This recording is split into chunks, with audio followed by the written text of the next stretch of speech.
Well, last week I was walking along and photographing nicely on the walkway by the side of this river. By the way, this is normally a completely very busy part of the city with all the traffic going here the whole time. At the moment, this whole place has been well, got rid of. As you can see, the speed of the Nord here, the current, that if I just focus on that tyre going there,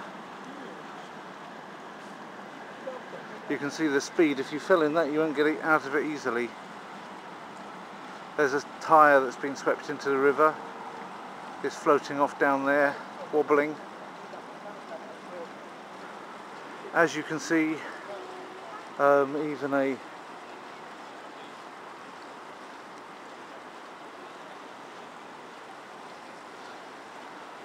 sign here. Normally this is all boats. This is all boats which are tethered to the side, and they are like restaurants, like sort of continual restaurants. In order to keep them safe, I suppose they've been shunted up somewhere else, because there's not one of them here right now. So it's a bit of a grey sky. The tyres now continuing down there. You can see the walkway that comes in here.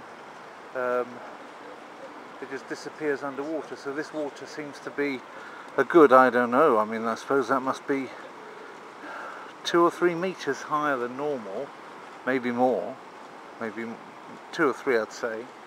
And of course it's going at one hell of a rate, so if this comes over anywhere, it's going to be coming down wherever it goes. It's going to go with tremendous force and an awful lot of it. So there you are, that's what the Vltava looks like.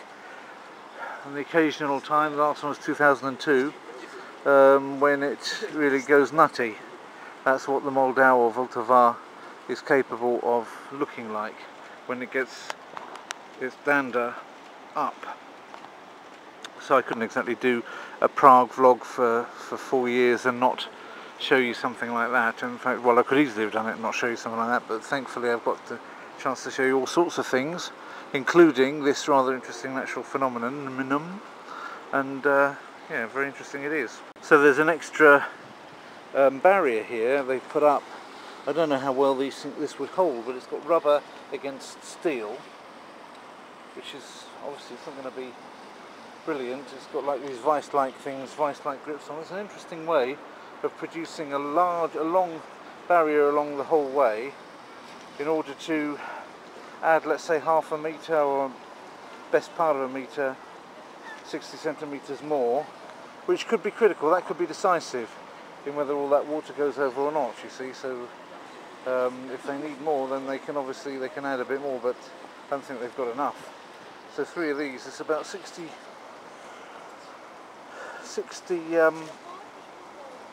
centimetres worth of extra protection.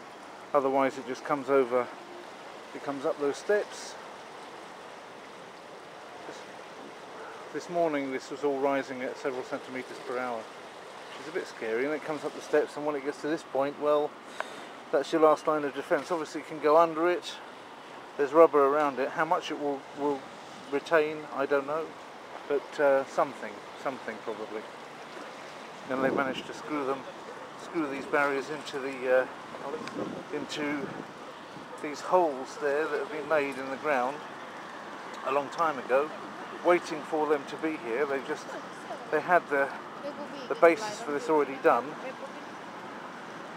so they could just simply come with the barriers that they've made and screw them in place, and that quickly. So none of this was here last week, so that's quite effective, isn't it?